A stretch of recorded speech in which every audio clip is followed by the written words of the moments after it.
بسم اللہ الرحمن الرحیم۔ ایم اے اردو ادب سال اول کے بچوں سے بات ہو رہی ہے، اور ان کا جو پرچہ پنجم ہے اس میں میر اور غالب کا خصوصی مطالعہ کا ایک چیپٹر ہے۔ اس میں غالب کی شاعری کے 5 پہلوؤں کا جائزہ ہم نے پیش کیا ہے۔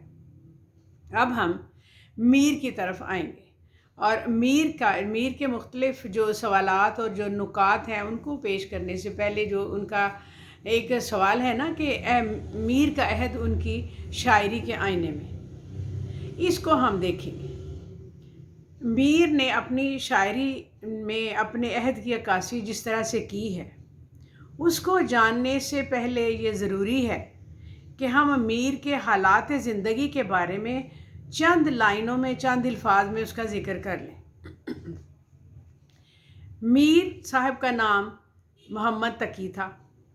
ان کے پردادا حجاز سے نقل مکانی کر کے ہندوستان آئے تھے، اور میر تقی کی ولادت ہندوستان میں ہوئی۔ میر صاحب سادات خاندان سے تعلق رکھتے تھے، اور ان کے بزرگ شرفا اکبر آباد میں شمار ہوتے تھے۔ والد کا نام بعض تذکرہ نویسوں نے عبداللہ لکھا ہے اور بعض نے محمد علی، مگر اپنے مرشد کے عطا کردہ لقب علی متقی کے نام سے وہ مشہور تھے۔ میر کے والد صاحب کے جو علی متقی، ان کے ایک دوست تھے سید امان اللہ، جنہیں علی متقی بہت عزیز رکھتے تھے۔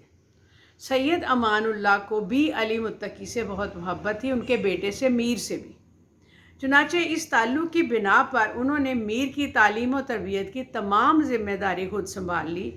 سید امان اللہ نے، میر نے انہی سے یعنی سید امان اللہ سے قرآن شریف کی تعلیم حاصل کی، اور تمام تر فارسی اور عربی کی جتنے بھی ان کو مہارت تھی وہ آپ نے انہی سے حاصل کی۔ سید امان اللہ بہت علم دوست بزرگ تھے، اور اپنے وقت کا زیادہ حصہ اہل کمال کی صحبتوں میں گزارتے تھے، اور میر بھی اسی طرح ان کے ساتھ وہاں پر شامل ہوتے تھے، اور ان کے اندر وہی کمال جوہر پیدا ہونے شروع ہو گئے۔ میر صاحب کی عمر 10 سال کی تھی کہ سید امان اللہ کا انتقال ہو گیا۔ اس واقعہ کے بعد انہوں نے اپنے والد صاحب کے علم و کمال سے استفادہ کیا۔ کچھ عرصے کے بعد ان کے والد صاحب کا بھی انتقال ہو گیا، اور والد کے انتقال کے بعد میر صاحب بالکل بے سہارا ہو گئے، کیونکہ ستیلے بھائیوں نے کوئی اچھا سلوک نہیں کیا تھا، اور تلاش معاش کا فکر ان کو شروع سے ہی لاحق ہو گئی، اور اسی سرگردانی کی حالت میں وہ دہلی پہنچے۔ یہاں نواب شمشاد الدین سے ان کی ملاقات ہوئی، اور وہ بھی ان کے والد کے بہت زیادہ دوست اور متقی، اور ان کے بہت کلوز جو فرینڈ تھے وہ اس طرح سے وہ تھے، اور ان کی بہت عزت کرتے تھے۔ جب انہیں معلوم ہوا کہ یہ لڑکا میر محمد متقی کا بیٹا ہے، تو انہوں نے اس کے ساتھ بہت اچھا سلوک کیا، اور 1 روپیہ یومیہ ان کا جو وظیفہ تھا وہ مقرر کروا دیا، جو کہ 1 سال تک مقرر رہا، کیونکہ اس کے بعد جو شمشاد صاحب تھے ان کا بھی انتقال ہو گیا۔ پھر ستیلے بھائیوں نے بھی اچھا سلوک نہیں کیا ہوا تھا، چنانچہ یہ پھر دہلی آ گئے، اور یہاں اپنے ستیلے بھائی کے خالو سراج الدین علی خان آرزو کے ہاں یہ رہنے لگے۔ اچھا، خان آرزو کے یہاں قیام کرنے کے بعد یہ زمانہ ان کا تھوڑا سا بہتر سازگار حالات ہوئے، اور انہیں فکر معاش نہیں تھی، اور یہ بہت انسان دوست انسان تھے، اور انہوں نے علماء اور فضلاء سے کسب فیض انہی کے ساتھ کیا، اور ان کے جو حالات تھے ان کے مطابق یہ گزارا بھی کرتے رہے۔ لیکن ان کے ستیلے بھائی نے یہاں بھی ان کا پیچھا نہ چھوڑا، اور نواب جو سراج الدین تھے ان کے کان بھرتے رہے، اور انہیں ان کے خلاف بھڑکاتے رہے۔ لیکن ایک دن ایسا ہوا کہ میر صاحب جو تھے وہ ان کے ساتھ بیٹھے دسترخوان پر کھانا کھا رہے تھے کہ ان صاحب نے کچھ کہہ دیا، جس کے بعد میر اٹھ کر چلے گئے، اور دوبارہ کبھی ان کے گھر، ان کے دہلیز پر قدم نہ رکھا۔ اس واقعہ کے بعد میر صاحب کے مصائب کا ایک اور دور شروع ہوتا ہے۔ مرہٹوں، جاٹوں، روہیلوں کی ہنگامہ آرائیوں کی وجہ سے، قتل و غارت کی وجہ سے انہیں کئی بار دہلی سے نکلنا پڑا۔ کئی بار دہلی سے یہ نکلے، کئی بار دہلی سے واپس آئے، اور پھر انہوں نے نواب آصف الدولہ کی دعوت پر یہ لکھنؤ چلے گئے۔ نواب موصوف نے ان کی بڑی قدر و منزلت کی، اور انقلاب زمانہ کی نرنگیاں دیکھ دیکھ کر ان کی بھی جو دل دنیا کی جو وجاہت تھی، دنیا کی خوبصورتی تھی، اس کے دل اٹھ گیا اور کافی حصہ یہ اپنے گھر میں بیٹھے رہنے لگے۔ زندگی کے آخری ایام میں سخت پریشانی ہوئی، کیونکہ پہلے ان کی بیٹی کا انتقال ہوا، پھر بیٹے کا، اور پھر جو ان کی بیگم تھی ان کا بھی انتقال ہو گیا، کیونکہ انہوں نے اپنی آپ بیتی ذکر میر میں اپنے عہد کی تاریخی، سیاسی، معاشرتی، سماجی اور تہذیبی حالات کا ذکر کیا ہے۔ میر کی زندگی جن دو بڑے دائروں کے گردش کرتی ہے وہ میر کی ذات اور ماحول سے عبارت ہے، جس کا ہم نے ذکر کرنا ضروری ہے۔ خارجی دباؤ اس قدر شدید تھا کہ داخلی شخصیت کے ٹکڑے ٹکڑے ہو جانا یقینی بات تھی۔ میر نے دلی کو اجڑتے دیکھا، انسانی خون کے گلی کوچوں میں بہتے دیکھا، عظمت آدم کی تمام اقدار حرمتوں کو پامال ہوتے دیکھا۔ ظلم و ستم کی شدت میر کی آنکھوں کے سامنے ظہور پذیر ہوئی۔ یہ تمام حالات میر کی داخلی اور خارجی شخصیت پر اثر انداز ہوئے، چنانچہ ان کے کلام میں جا بجا اس پرآشوب عہد کی عکاسی ملتی ہے۔ ہمیں جہاں اس عہد کو پورے طور پر بحث میں احاطہ تو نہیں کر سکتے، لیکن کچھ چیدہ باتوں کا ذکر ضرور ہوگا، جس میں ہمیں سلطنت جو مغلیہ تھی اس کے زوال کا جو اثر تھا وہ بھی ان کی شاعری پر بہت زیادہ ہوا۔ وہ یہ تھا کہ سلطنت جو اس کا زوال ہندوستانی تہذیب کے زوال کے مترادف تھا، پورے ہندوستان کے۔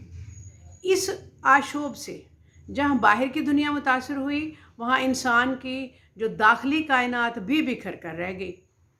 میر نے اپنی شاعری کو زندگی کا آئینہ بنایا، لیکن ان کے پس منظر میں غلام کا در و حیلہ، آپ کو پتہ ہے کہ وہ بھی ایک ظالم تھا، علامہ اقبال نے بھی اپنی نظم میں اس کا ذکر کیا ہوا ہے، اور ان کے ایک طویل اور دل خراش داستان موجود ہے۔ سیاسی حالات ان کی ابتری ہندوستان کے معاشرتی تہذیبی حالات پر اثر انداز ہوئی، اور میر نے بھی ان حالات سے بہت اثر قبول کیا اور ان کی شاعری پر اس کا اثر موجود رہا۔ اسی لیے انہیں غم کا شاعر بھی کہا جاتا ہے، اور سیاسی سماجی حالات جو تھے، میر ان حالات سے بہت اثر قبول کر چکے تھے، اور انہیں سماجی شعور کی صورت میں یہ ان کے اوپر ایک پختہ اثر جو تھا وہ ظاہر ہوا، اور ان کی کلام میں ہمیشہ قاتل اور مقتل کا استعارہ جو تھا وہ موجود رہا۔ تو ہے بیچارہ گدا میر تیرا کیا مذکور، مل گئے خاک میں یہاں صاحب افسر کتنے، پھر نہ آئے جو ہوئے خاک میں ملا آسودہ، غالباً زیر زمین میر ہے آرام بہت۔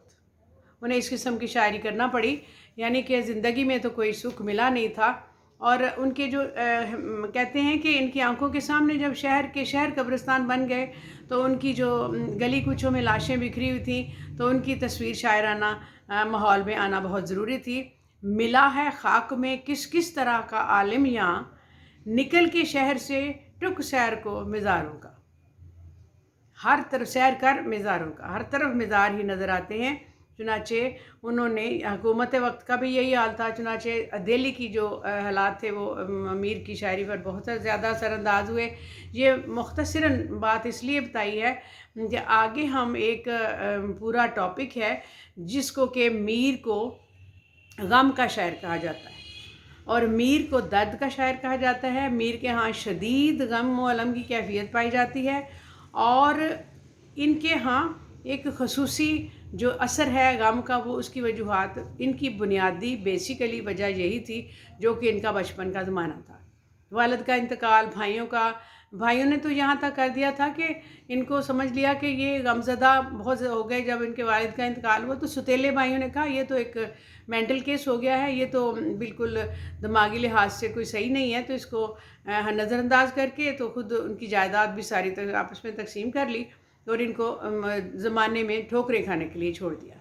انہوں نے بالکل ان کے ساتھ اچھا سلوک نہیں کیا تھا۔ اسی لیے میر ایک استاد تھے، میر ایک نگینہ تھے، لیکن ان کی شاعری میں غم اور دکھ کا اثر بہت زیادہ ہے۔ لیکن وہی جو ان کے اپنے دو بھائی تھے، انہوں نے ان کا جو جائیداد ہڑپ کر لی، تو انہوں نے عیش و عشرت میں زندگی گزار کے چلے گئے۔